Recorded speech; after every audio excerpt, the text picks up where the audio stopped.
Là, en l'occurrence, je vais donc commencer cette première série vidéo en te montrant quelques petites activités là, que je fais en ce moment au jardin.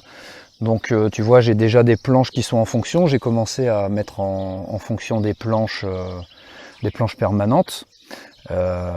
Qu'est-ce que c'est qu'une planche? Une planche, en fait, c'est une zone où tu vas cultiver tes légumes. Et c'est une zone où tu vas jamais marcher dessus. C'est une zone où tu vas toujours bien prendre soin de ta terre. Tu vas essayer de la couvrir au maximum, ta terre, avec de la paille, avec tes légumes qui vont couvrir une partie de la zone, avec si par exemple tu cueilles un radis, les fans que tu vas laisser sur ta zone. Voilà, et chaque hiver c'est une zone aussi dont tu prendras soin puisque tu viendras amender ta zone, agrader ta zone. Par exemple, moi tous les hivers, enfin tous les automnes, je ramène du fumier de cheval et ensuite je couvre bien de paille ou avec une bâche pour laisser tout ça l'hiver et remettre en fonction au printemps. C'est ce qui a donc été le cas ici. Au printemps, on a commencé à remettre en fonction les planches. Et tu vois, sur celle-ci, donc, j'ai fait des associations, puisqu'on essaye d'optimiser au maximum la production sur une planche. On optimise de différentes manières. Je vais t'expliquer. C'est-à-dire que cette planche, par exemple, elle est optimisée déjà au moment des semis de la plantation. J'ai planté, tu vois, des radis de chaque côté, qui commencent déjà à être assez grands. À côté des radis, j'ai mis des carottes, qui là sont toutes petites.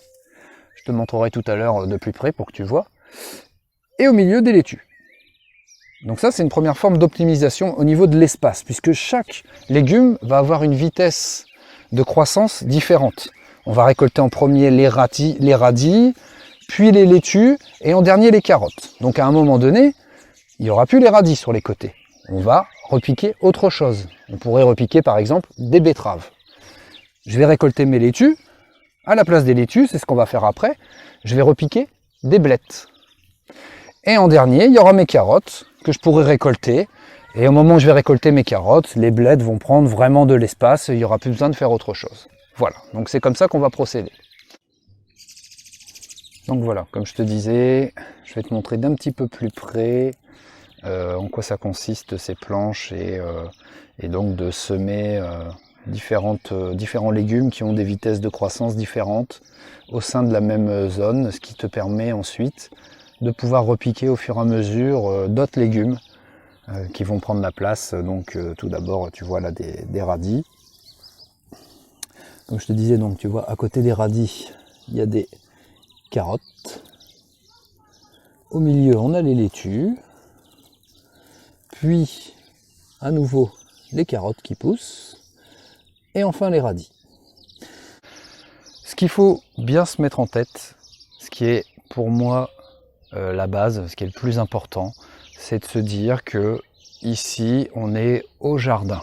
Hein, on n'est pas dans une logique de produire à tout prix. C'est ton jardin, il faut que ça reste quand même aussi un moment agréable, du plaisir. Et pour moi, pour le plaisir, dans le plaisir, il y a de l'expérience. Il faut créer, il faut inventer, il faut essayer des choses. Donc même si on utilise les principes de la permaculture, même si on s'inspire du maraîchage sol vivant, même si on essaye de prendre soin au maximum de la nature, on s'enferme pas, je ne m'enferme pas dans un dogme. Déjà, j'ai quasiment tout à apprendre, hein. J'ai un petit peu de connaissances, mais la somme de connaissances, d'expériences à faire est immense. J'ai tout à apprendre, et pour apprendre, je préfère apprendre en faisant, en inventant, en créant, en tentant des choses, et en analysant ensuite les résultats, voir si ça fonctionne ou pas, plutôt que de simplement appliquer à la lettre une théorie ou des principes. Non, je ne m'enferme pas dans un dogme, je te conseille de faire pareil. Inspire-toi de tout ce qui se fait, inspire-toi aussi de l'expérience des autres personnes, de tout ce que tu peux trouver sur Internet ou des rencontres que tu vas faire. Mais après, tu fais une synthèse de tout ça et tu mélanges aussi toi ton envie de créer, ce que tu peux faire, aussi en fonction de ce qui est à ta disposition, parce qu'en ce moment, en confinement, tu vas pas avoir tout ce qu'il faut sous la main. Donc tu vas faire aussi avec ton environnement, ce que tu as sous la main pour pouvoir jardiner. C'est pour ça que j'expérimente, moi tu vois, mais là il y a de la place sur la planche, et ben j'ai mis des blettes. Et puis on verra bien ce que ça va donner avec mes blettes. Ensuite, là, tu vois, j'ai aussi toute une zone qui s'appelle en fait une forêt jardin. Donc ça va être une forêt nourricière. C'est là où il y a tous les arbres fruitiers, où il y a aussi les cassis, les groseilliers, les framboisiers. Et dans cette zone, on a donc des arbres et des buissons. Mais on va avoir aussi des légumes qu'on va mettre au sol. Tu vois, par exemple, dans cette zone-là, je vais replanter de la bardane. Je vais mettre ça au pied des fruitiers. Je vais laisser ça pousser. J'y ai mis aussi de l'ail. J'y mets des plantes aromatiques, des fraisiers, de la rhubarbe. Voilà, on mélange un petit peu tout. Et alors là, on est au top de la zone expérimentale. J'y mets aussi des fleurs. Donc là, je vais leur piquer de la bardane au milieu de tout ça. Et toujours dans cette logique, comme pour les planches, d'optimiser au maximum l'espace. Je vais te montrer rapidement un petit peu moi, comment je mélange ce que je mélange dans ma petite forêt nourricière. Donc là ici tu as un forsythia, là tu as des tournesols, ici tu as des maquereaux, différentes plantes, là la bardane que j'ai repiquée, des lys, des fleurs. Tu vois, tu peux trouver de l'oseille. À nouveau la bardane, du kiwi, un figuier, maquereau, framboisier, pêcher, pommier. Tu peux trouver aussi des plantes aromatiques, curry, céleri. Là tu as comment ça s'appelle pour les tisanes là, de la camomille, les fraisiers,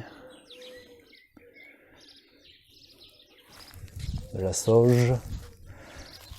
Donc, tu vois ici une bardane qui vient d'être piquée aussi, fraisier, thym, voilà. Donc tu vois, au sein d'une même zone, tu peux optimiser au maximum ton espace. Par exemple, tu peux aussi optimiser à la verticale, c'est-à-dire que tu peux faire grimper aussi de la vigne ou des kiwis par exemple dans tes fruitiers. Donc tu vois, ici on est sur une zone de planches.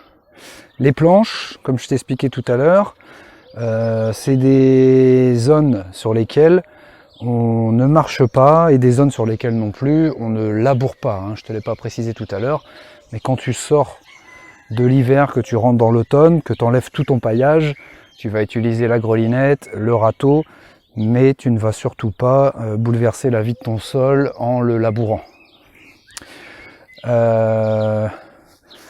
vois par exemple ici, sur cette planche, on a associé, donc ici on a des radis qui poussent, on a mis du maïs au milieu, avec des haricots, et de l'autre côté des laitues. Voilà un autre exemple d'association. Et là, ce qu'on va faire, c'est, tu vois, j'ai mes semis qui poussent très très vite, et donc j'ai déjà du maïs à repiquer, tu vois ici, qu'on va les remettre.